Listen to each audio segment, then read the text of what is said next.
오늘은 어버이 주일인데요. 오늘은 자녀됨에 관해서 하나님의 말씀을 함께 나누도록 하겠습니다.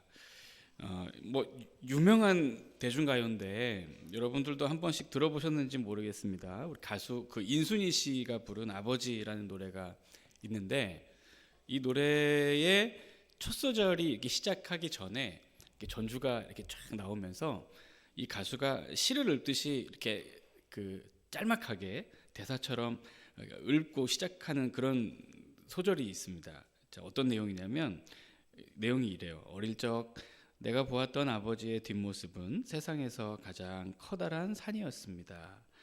지금 내 앞에 계시는 아버지의 모습은 어느새 야트막한 둔덕이 되었습니다. 부디 사랑한다는 말을 과거형으로 하지 마십시오. 네. 그러니까 이런 멘트를 시처럼 읊으면서 노래를 시작하는데요. 생각해보면 그런 것도 같습니다. 우리는 잘 알지 못하는 낯선 사람의 친절에도 고개를 숙이면서 감사의 인사를 표하지만, 정작 우리에게 생명을 아끼지 않는 사랑을 베풀어준 부모님께는 고맙다는 말, 사랑한다는 말 쉽게 잘 못하는 경향이 확실히 있는 것 같기도 합니다. 오늘 우리 성경은 이 땅의 모든 자녀들을 향해, 우리 부모님들을 향해 순종하고 공경하라고, 나중에 그것을 하라고 이야기하지 않고 오늘 지금 그것을 하라고 우리에게 강하게 명령으로 이야기합니다. 이 세상의 모든 사람들은 다 누군가의 자녀입니다. 누군가의 부모가 아닌 사람은 있지만 누군가의 자녀가 아닌 사람은 아무도 없죠. 그러니까 부모의 사명을 감당하는 사람도 있고 감당하지 않는 사람도 있긴 하지만, 이 세상 모든 사람들은 자녀로의 부르심과 자녀의 사명에는 예외가 없습니다. 그러므로 오늘 이 말씀은 이 땅에 자녀로 태어나 누군가의 가정의 자녀로 사는 모든 인생들을 향해 주시는 하나님의 말씀이고요.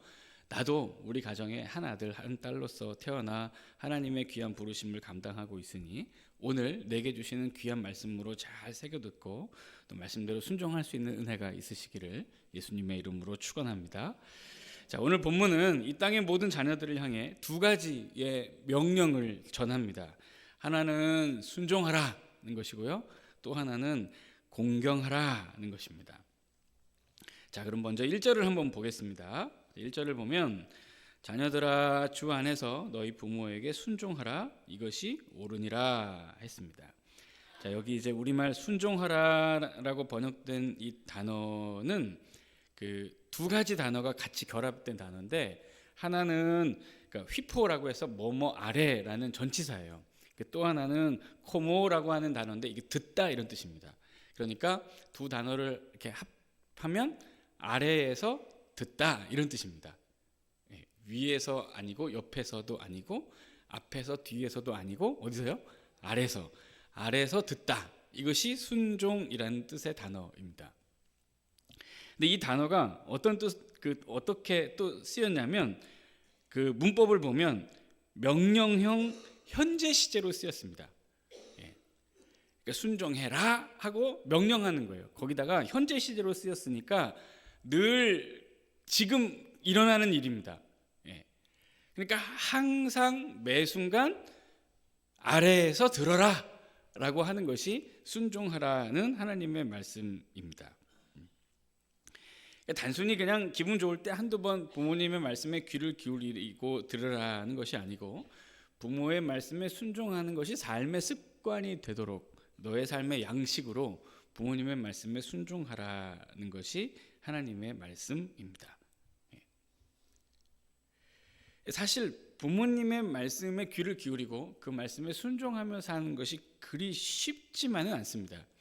물론 아주 어릴 때야 엄마 아빠가 온 우주와도 같으니까 엄마 아빠가 하는 말을 안 듣고 살래야 살 수 없죠. 그러나 조금씩 자의식이 생기고 점점 나이가 먹어가면 점점 엄마 아빠의 말을 거부하기 시작합니다. 알아서 한다고. 그렇죠? 이 말을 하는 순간부터 시작해서 계속 알아서 할게요. 다 알아서 합니다. 라고 많이 이야기하죠. 부모의 가르침을 듣고 순종하면서 사는 것이 결코 그리 쉽지만은 않습니다. 제가 어제 어떤 한 교회에, 그러니까 원로 목사님이 이제 은퇴하시고 새로운 담임 목사님이 이제 임직을 하는 그 위임 예배에 다녀왔습니다. 근데 그 이제 예배에 특별하게 그 원로 목사님, 은퇴하시는 목사님의 사모님이 특송을 하셨어요. 근데 이 사모님이 특송을 할 때 노래를 시작하는 순간부터 그 찬양을 마칠 때까지 제가 가사 한 소절도 안 빠지고 아주 잘 들었습니다. 그리고 듣는 내내 큰 감동이 있었고 은혜가 있었어요. 그 사모님이 노래를 잘하셨나? 아닙니다. 노래를 잘하는 분은 아니었어요. 그러니까 음정 박자가 정확하고 아주 숙련된 그런 발성과 호흡을 가지고 있는 아주 그 노래를 잘하는 그런 성악가도 아니셨고 뭐 보컬 트레이너 같은 분도 아니셨습니다. 그러니까 노래를 잘하는 그런 솜씨는 아니었어요. 그러나 그럼에도 불구하고 그 사모님의 찬양 한 소절 한 소절이 다 마음에 와닿았고 얼마나 큰 은혜와 감동을 받았는지 모릅니다.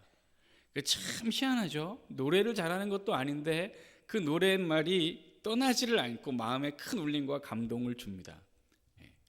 왜 그럴까요?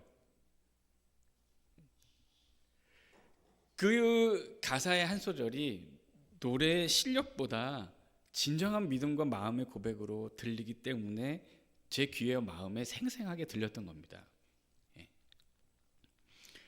물론 부모님들이 하는 말씀이 다 맞지는 않습니다. 물론 부모님들 중에도 아주 고학력과 많은 학식을 자랑하는 분들이 계시지만 사실 자녀보다 똑똑하지도 않죠. 특별히 이 최첨단 과학의 시대를 살면서 자녀보다 더 많은 정보들을 가지고 있는 것도 아닙니다. 그렇다 보니 자녀들이 알아서 할게 라고 얘기하는 것도 사실 무리는 아닙니다. 그러나 그럼에도 불구하고 성경은 자녀들을 향해서 부모님들의 말에 순종해라, 아래에서 겸손하게 잘 들어라 라고 이야기를 합니다.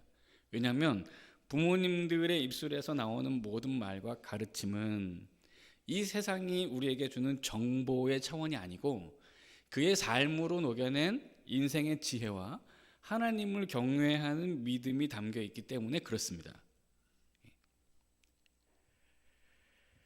그래서 하나님은 부모님의 말씀에 순종하며 살도록 명령하며 자녀들을 권하고 있습니다. 그리고 특별히 이렇게 이야기합니다. 자녀들아, 주 안에서 너희 부모에게 순종하라. 이것이 옳으니라. 옳으니라. 이것이 옳다고 합니다. 옳으면 해야죠. 반드시 해야 하는 일입니다. 그러니까 부모에게 순종하는 일은 해도 되고 안 해도 될 일이 아니라 옳으니까 반드시 해야 할 일이라고 이야기합니다. 특별히 요즘 시대에는 옳은 것도 없고 그른 것도 없고 그냥 마음에 좋으면 좋은 것으로 통하는 세대여서 그런 세상이고 그런 사회여서 옳고 그른 것이 무슨 의미가 있을까 싶지만 성경은 분명히 이야기합니다. 부모의 말씀에 순종하며 사는 것이 옳은 일이라고 얘기합니다. 옳은 일이라고요.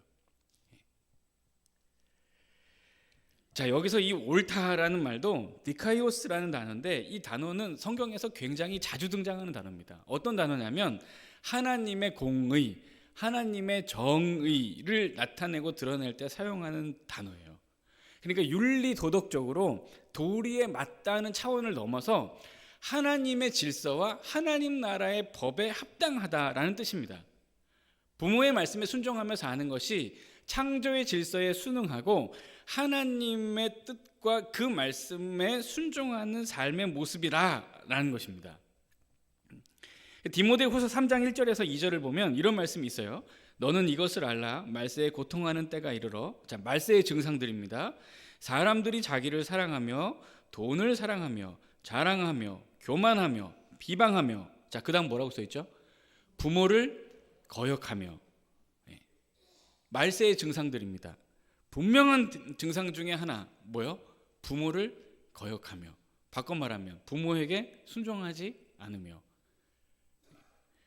여러분, 말세가 무엇입니까? 하나님의 창조의 질서와 하나님의 말씀으로 이 세상이 다스려지지 않는다는 것입니다. 이 세상에 하나님의 말씀을 따라 지어진 사람들이 하나님의 뜻에 순종하지 않으며 사는 것이죠. 그게 말세입니다.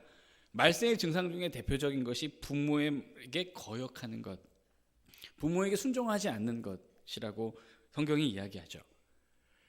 그런 면에 있어서 부모님의 말씀에 순종하며 사는 것은 하나님의 창조의 뜻과 섭리를 잘 이해하고 순종하는 일과 같습니다. 자, 부모의 말에 순종하며 살으라는 이 명령에 중요한 전제 조건이 하나 있습니다. 그것은 무엇이냐면, 자, 오늘 본문의 1절을 다시 보면 자녀들아 주 안에서 너희 부모에게 순종하라고 했습니다. 우리 지난주에 말씀 나눴죠. 부모님들에게도 하나님의 말씀이 전파될 때 그 아비들아 6장 4절을 보면 아비들아 너희 자녀를 노엽게 하지 말고 오직 주의 교훈과 훈계로 양육하라고 했습니다. 주님에게서 흘러나오는, 주님에게서 비롯되는, 주님께서 공급해 주시는 말씀, 주님이 하시는 은혜를 가지고 자녀들을 양육하라는 것이 부모에게 주는 교훈이었습니다. 그러므로 사랑하는 부모들은 자녀들을 위해 늘 성령 안에 머물면서 성령으로 충만한 상태를 유지하면서 하나님과 깊은 관계를 가지면서 하나님으로부터 오는 은혜와 사랑과 말씀의 교훈으로 자녀들을 양육하라는 것이었죠. 자녀들도 마찬가지입니다. 주 안에서 부모들에게 순종하라고 이야기하고 있습니다. 자, 이 표현은 다소 오해의 여지가 있어요. 어떻게 오해할 수 있냐면 실제로 어떤 사람들은 이런 해석을 하기도 하는데 주 안에서 부모에게 순종하라고 해놓으니까 이 구절을 어떻게 이해하냐면 그리스도인인 부모님의 말씀에 순종해라. 그럼 부모님이 예수를 안 믿으면 그 가르침은 들을 필요가 없냐? 그게 아닙니다. 그렇지 않아요. 이것은 예수를 믿는 부모님들에게만 순종하라는 뜻이 아니고요. 자녀들도 늘 주 안에 거하라는 뜻입니다. 자녀들도 하나님의 말씀에 늘 순종하면서 성령으로 충만한 상태를 유지하라고 하는 거죠. 그래야 부모님의 말씀에 순종할 수 있는 것입니다. 부모님의 말씀에 순종하는 것은 하나님의 뜻을 받들고 하나님의 창조의 질서에 순응하는 것이니까 하나님의 말씀에 순종하는 삶을 살고 있어야 부모님께 순종도 할 수 있는 것이겠죠. 그래서 사랑하는 그 자녀들에게도 부모에게 순종하는 것이 옳다고 분명히 가르치고 명령하면서 날마다 성령으로 충만한 삶을, 하나님을 경외하고 하나님과 함께하는 삶을 살으라고 자녀들을 향해서도 권면하고 있습니다. 이것이 첫 번째로 주는 교훈입니다. 자녀들아 주 안에서 주와 함께 동행하면서 주를 경외하는 믿음으로 부모님의 말씀에도 귀를 기울이며 순종하며 살거라. 이것이 합당하다. 이것이 올바르게 사는 길이다. 이렇게 사는 것이 가장 복되게 지혜롭게 사는 것이다. 이것이 사랑하는 자녀들에게 주시는 하나님의 말씀입니다. 자, 사랑하는 자녀들에게 주는 또 하나의 분명한 교훈과 명령이 있습니다. 그것은 무엇이냐면 이제 2절로 넘어가 보게요. 내 아버지와 어머니를 공경하라. 이것은 약속 있는 첫 계명이니 이로써 내가 잘되고 땅에서 장수하리라 했습니다. 자녀들에게 주는 두 번째 명령은 공경하라는 것입니다. 자, 출애굽기 20장 12절 말씀을 같이 보겠습니다. 우리가 잘 아는 10계명의 5계명인데요. 내 부모를 공경하라. 그리하면 내 하나님 여호와가 내게 준 땅에서 내 생명이 길리라 했습니다. 아마도 사도 바울은 출애굽기 20장 15절에 있는 제5계명의 말씀을 그대로 인용해서 이 에베소서에서 사용하고 있는 것으로 보입니다. 그리고 실제로 출애굽기 20장에 쓰인 공경이라는 말과 지금 에베소서 6장 2절에 쓰인 공경이라는 말이 같은 단어입니다. 그러니까 구약 성경을 헬라어로 기록한 70인역을 보면 이 출애굽기 20장 12절에 쓰인 공경이라는 단어가 피마라는 단어인데 똑같아요. 6장 2절에서 쓰인 단어와 똑같습니다. 출애굽기 20장 12절에서 쓰인 공경이라는 단어가 히브리어로는 카바드라는 단어인데 이 단어가 어떤 뜻을 가지고 있냐면 무거운 것을 받쳐 들고 어떻게든지 떨어뜨리지 않으려고 끙끙거리면서 그것을 옮기는 모습을 묘사하는 단어가 공경이라는 단어예요. 카바드라는 뜻입니다. 자, 이 카바드라는 이 단어가 그 고대 메소포타미아 사람들이 썼던 아카드어라는 언어가 있는데 그 아카드어에 쿠브드라는 단어와 어원이 같아요. 예. 그리고 그 당시에 이 메소포타미아 사람들은 이 쿠브드라는 단어, 그러니까 이 카바드라는 이 단어를 법정 용어로 썼습니다. 그러니까 법으로 기록했다는 얘기예요. 그리고 이 어떤 법에 이 단어가 기록이 되어 있냐면 노인 복량에 관한 친족법에 이 단어가 써 있습니다. 카바드라는 단어가요. 예. 그러면 노인 복량이라는 친족법에 어떤 내용으로 기록이 되어 있냐면 부모를 공경하라는 말을 이렇게 법으로 규정하고 있습니다. 매년 옷과 음식 제공하기를 죽을 때까지 계속하며 사후에는 예를 갖추어 장사까지 지내는 것. 이것이 친족법에 기록된 부모 공경입니다. 그러니까 이것을 법으로 규정해 놨어요. 그러면 지금 그 당시 사람들, 그러니까 출애굽기 20장의 말씀을 받고 있는 그 당시 이스라엘 백 사람들과 그 지역에 살았던 사람들은 부모를 공경하라고 할 때 이 공경이라는 단어를 들으면 어떻게 이 말을 이해하냐면, 부모님이 살아계시는 동안 최선을 다해서 매년 제철 음식과 제철 의복을 제공하고 또 살아갈 수 있는 편안한 거처를 제공하는 것, 그리고 부모님이 돌아가신 후에는 극진하게 예를 다해서 장례를 잘 치르는 것이라고 이해를 했습니다. 그러니까 지금 부모를 공경해라 라고 했으니까 살아계시는 동안 필요한 것들을 잘 채워드리고 사후에는 즉 장례를 예를 갖춰서 잘 치러야 되겠구나 라고 생각하도록 지금 모세가 이스라엘 백성들한테 이야기한 것입니다. 크리제만이라는 한 신학자가 있는데 이 신학자가 이 출애굽기 20장에 있는 5계명을 해석하면서 물질적인 요소가 부모 복량의 핵심이라고 했습니다. 그러면서 이런 견해를 밝혀요. 당시에는 가정 밖에서 어떤 노후 대책도 마련되어 있지 않았다. 노인들, 병자들, 약자들은 오로지 젊은 자녀들의 복량에만 의존하고 있었다. 특별히 아들들이 이들의 보호자가 되었는데 고대 이스라엘 부족 사회에서 딸들은 보통 외부 지역으로 시집을 가야 했기 때문이다. 아들들은 반드시 노후를 위해 있어야 했다. 고대 이스라엘에서 가정 밖에 어떠한 노후 대책도 없었기 때문이다. 이렇게 기록을 합니다. 그리고 또 그 당시에 이렇게 입양과 상속에 관한 어떤 계약을 기록한 그런 문헌도 있는데요. 거기에 보면 이런 내용이 있어요. 아들을 입양한 나는 다음과 같이 선포한다. 나는 살아있는 한 내 아들을 존중하며 대할 것이다. 내 아들은 매년 그의 의복으로 긴 옷을 그의 양식으로 옷 5호멜의 보리와 2호멜의 밀을 나에게 주어야 할 것이다. 만약 아버지인 내가 죽는다면 그 아들은 나를 위해 애곡하며 장사를 지내야 할 것이다. 그러니까 이게 입양을 하고 양자를 삼는 과정의 공식 문서로 기록한 내용입니다. 그러니까 이 문서에도 두 가지 내용이 정확히 나오죠. 매년 옷과 의복을 공급하는 것, 사후에 장례를 치르는 것. 그러니까 이상의 내용을 살펴볼 때 부모를 공경하는 것을 이렇게 설명할 수 있습니다. 노년의 부모님이 하나님의 부름을 받을 때까지 옷과 음식과 집, 기본적인 삶을 위한 의식주의 문제를 책임지는 것. 그리고 또 한 가지, 부모님이 하나님의 부름을 받은 이후에는 극진하게 예를 갖추어서 장례를 잘 치르는 것. 이것이 부모 공경의 핵심입니다. 사랑하는 성도 여러분, 부모를 공경해야죠. 부모 공경을 그러면 성경은 무엇으로 하라고 이야기하느냐? 명확합니다. 부모 공경은 돈으로 합니다. 제 얘기가 아니고 성경의 말입니다. 부모 공경은 마음으로 하지 않습니다.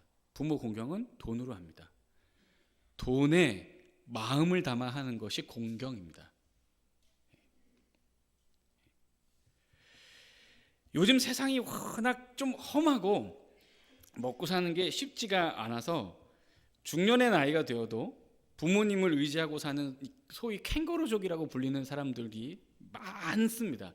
그런 사람들이 많은 보편적인 세상이 되었습니다. 또 사실 적지 않은 경우에 부모 자식 간의 오랜 상처와 다툼 때문에 아예 손절하고 사는 그런 가정들도 있습니다. 그리고 굉장히 많은 경우 유산 상속의 문제로 형제들 간에 치열하게 다투는 일들은 비단 믿지 않는 사람에게서만 일어나는 일도 아니죠.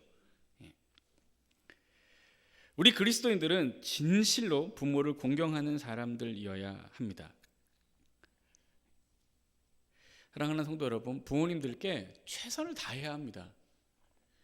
최선을 다해야 한다는 얘기는 최선을 다해서 돈에 마음을 담아야 합니다. 그리고 그 장례를 극진하게 치러야 합니다. 이것이 성경의 가르침입니다. 사실 이 얘기를 하는 저도 좀 부담스럽기는 합니다. 왜냐하면 저도 책임질 만큼의 재정적인 부담을 못 하거든요. 아들로서. 아들 구실을 못하고 사는 제 마음이 편치는 않습니다. 그러나 또 목사로서 성경의 말씀을 전해야 하니 전하는 제 마음이 편치는 않은데요. 여러분, 분명하게 말씀드리지만 자녀들은 부모님을 공경함에 있어서 반드시 재정적인 책임을 잘 감당해야 합니다.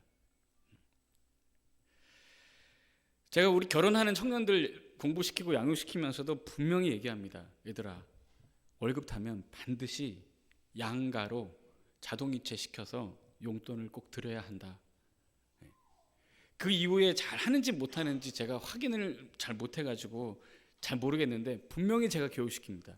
그리고 사실 작년 어버이 주일에도 제가 우리 청년들 3부 예배 드리면서 설교를 했었어요. 어떻게 설교했냐면 청년들한테 그날 3부 예배 시간에 부모 공경에 대한 이런 내용을 이야기하면서 월급을 타면 11조는 분명히 떼서 하나님께 드리고 10의 2조를 믿음으로 덧대서 부모님께 드려라.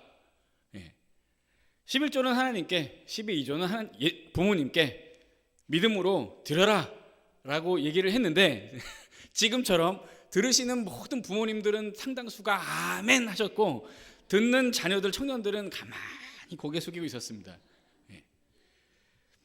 부담스럽죠. 먹고 사는 게 힘드니까요. 사실 돈이 한두 푼 들어가는 거 아니지 않습니까?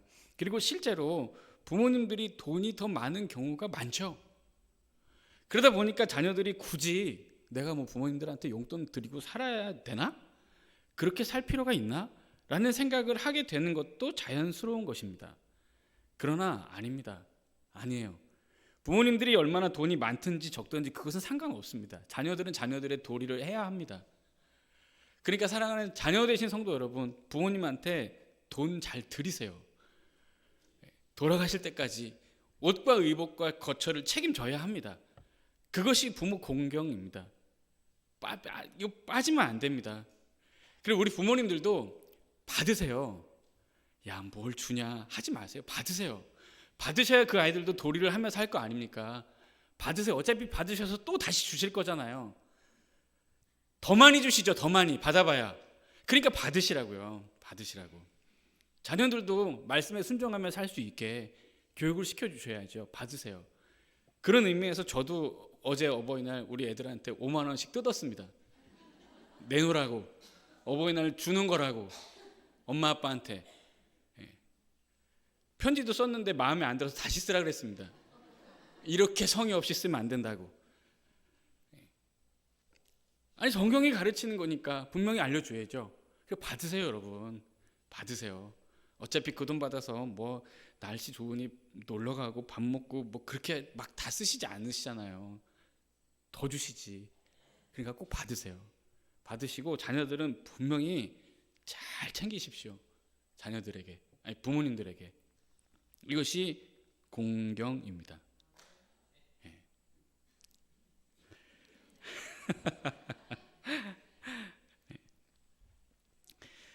부모를 공경하라는 명령 뒤에 하나님의 축복의 약속이 뒤따릅니다. 2절의 뒷부분을 보면 내 아버지와 어머니를 공경하라, 이것이 약속 있는 첫 계명이니 이로써 내가 잘되고 땅에서 장수한다고 했습니다. 부모를 공경하는 인생에게 땅에서 잘되는 복으로 함께 하시겠다고 하나님이 약속하셨습니다. 땅에서 잘되는 것은 단순히 건강하게 장수하며 산다는 말이 아닙니다. 어떤 뜻이냐면, 여러분 우리말에도 가화만사성이라는 말이 있죠. 가정이 평안해야 만사가 잘 되는 거 아닙니까? 예수 안 믿는 사람들도 이런 인생의 지혜를 가지고 있어요. 그렇죠. 가정이 평안해야 만사가 잘 되죠. 가정에 하나님의 창조의 질서를 따라 부모는 주 안에서 자녀들을 믿음으로 말씀으로 양육하고, 자녀들은 주 안에서 부모님의 말씀에 순종하며 최선을 다해 책임감 있게 부모를 공경하면서 하나님이 세우신 창조의 질서와 하나님의 말씀을 따라 가정을 세워가는 것입니다. 그러니까 하나님의 말씀에 따라 가정이 잘 세워지니 그의 만사가 형통하게 잘 세워지겠죠. 그리고 가정을 온전히 하나님의 말씀으로 잘 다스리라는 주님의 말씀에 순종하며 살았으니 하나님은 그 가정을 잘 다스린 그 믿음의 삶을 평생 하나님을 잘 섬긴 믿음의 인생으로 인정하고 그의 영혼을 영원한 천국으로, 영원한 하나님의 나라로 이끄시겠다는 약속입니다. 단순히 땅에서 오래 건강하게 산다는 약속만이 아닙니다.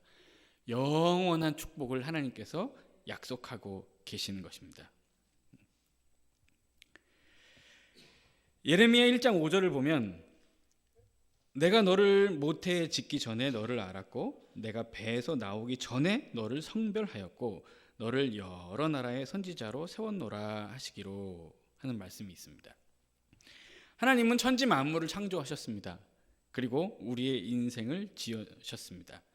영원 전부터 우리의 인생을 향한 하나님의 뜻과 계획이 있었습니다. 그 영원 전에 가지고 계셨던 하나님의 계획이 구체적으로 실현되기 시작한 순간이 언제냐? 하나님께서 이제 이 아이를 내가 그 엄마의 뱃속에 지어야 되겠다 하고 작정하시고 그 엄마의 태 생명으로 잉태시킨 순간부터 시작됩니다. 하나님께서 영원한 구원의 계획과 창조의 섭리를 우리 어머니의 뱃속에 지으면서 비로소 실현시키기 시작했다는 것입니다. 그리고 신명기 1장 31절 말씀에 보면 광야에서도 너희가 당하였거니와 사람이 자기 아들을 안는 것 같이 너희 하나님 여호와께서 너희가 걸어온 길에서 너희를 안으사 이곳까지 이르게 하셨느니라. 하나님은 영원한 계획 속에 우리를 어머니의 모태에 지으셨을 뿐만 아니라 그 어머니의 태를 통해 낳게 하시고 또 기르게 하셨습니다. 하나님이 이 땅에 살아계신가? 하나님이 사랑하는 자녀들을 지키시고 돌보시는가? 하나님이 살아계셔서 그 백성들을 지키시고 돌보신다면 어떻게 인도하시는가? 신명기에서 분명히 이야기합니다. 광야에서도 경험해봐서 알잖아. 사람이 자기 아들을 안는 것 같이 사람이, 어머니가 그 태에서 직접 그 아이를 낳고 안고 업고 키우는 것처럼 하나님이 우리를 인도해 오셨잖아. 하나님의 살아계심과 하나님의 사랑하심과 하나님의 인도하심을 가장 생생하게 경험할 수 있는 증거로 부모님의 품을 성경은 이야기하고 있습니다. 하나님의 영원한 뜻 가운데 엄마의 태에부터 태어나 엄마 아빠의 보살핌을 받으며 우리는 살아갑니다. 그러니 하나님의 말씀에 따라 부모님께 순종하며 부모를 공경하며 사는 것은 하나님을 경외하는 지극히 당연한 믿음의 삶인 것입니다.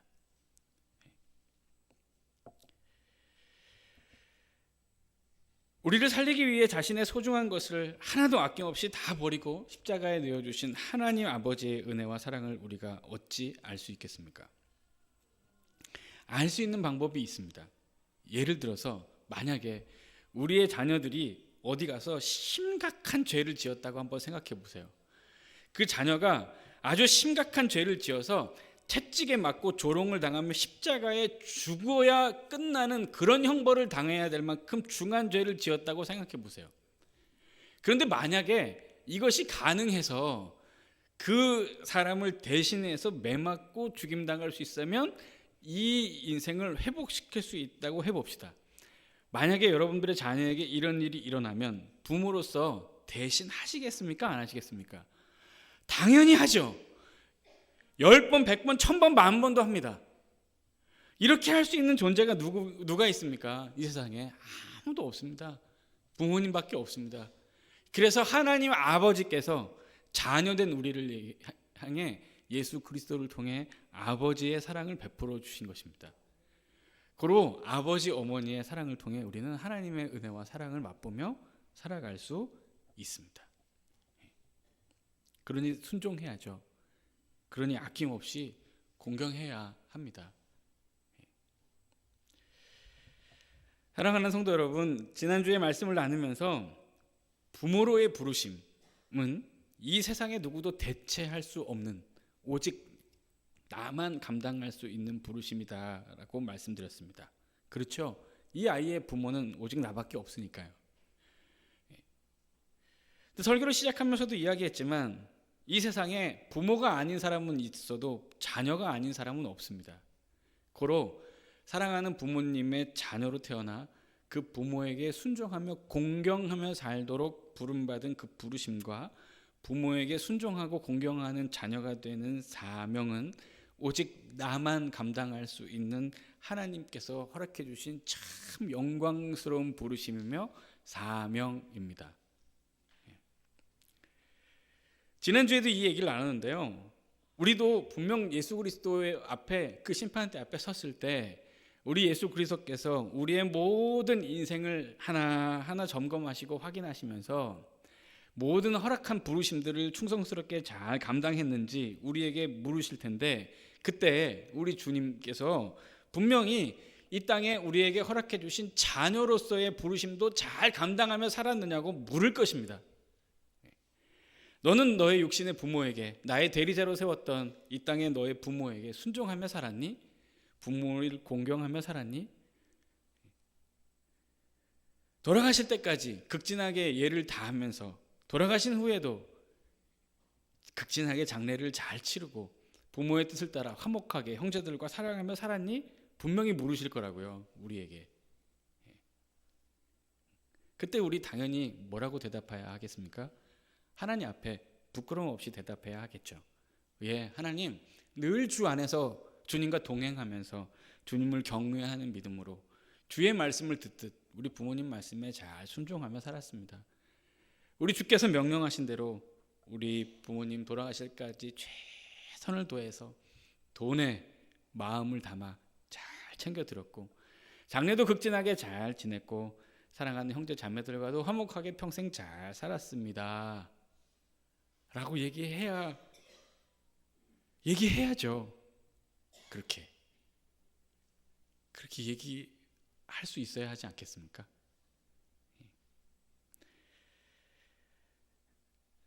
사랑하는 성도 여러분, 우리에게 허락해 주신 많은 부르심과 사명들 가운데 자녀로서의 부르심과 사명도 참 영광스러운 것입니다. 이것도 대체가 불가능한 사명이며 누가 대신해 줄 수 없는 부르심이기 때문에 그렇습니다. 이 땅을 사는 동안 자녀로서의 부르심과 사명도 잘 감당할 수 있기를 원합니다. 우리 예수 그리스도와 동행하면서 하나님을 경외하는 믿음을 그대로 따라서 사랑하는 우리 육신의 부모님의 말씀에 순종하며 부모를 공경하며 잘했다 칭찬받는 그런 저와 여러분들의 믿음의 삶이 다 되시기를, 그런 우리의 믿음의 가정 다 되시기를 예수님의 이름으로 축원합니다. 기도하겠습니다. 하나님 아버지, 우리로 하나님을 경외하고 성령으로 충만한 자녀가 되게 주시옵소서. 예수 그리스도의 이름으로 기도드립니다. 아멘.